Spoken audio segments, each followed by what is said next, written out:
நான் பல தடவை சொல்லியிருக்கிறேன். உண்மை என்ன தெரியுமா?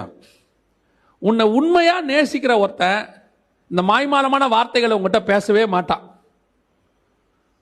எனக்கு எல்லாமே நீதான், எனக்கு யார் தெரியுமா இவரு, அவர் செத்தார்னா கூடவே நானும் பெட்டியில பக்கத்தில் படுத்துருவேன், என்ன அதுக்கு மேல கூட இந்த பூமியில இருக்கவே மாட்டேன்பான்.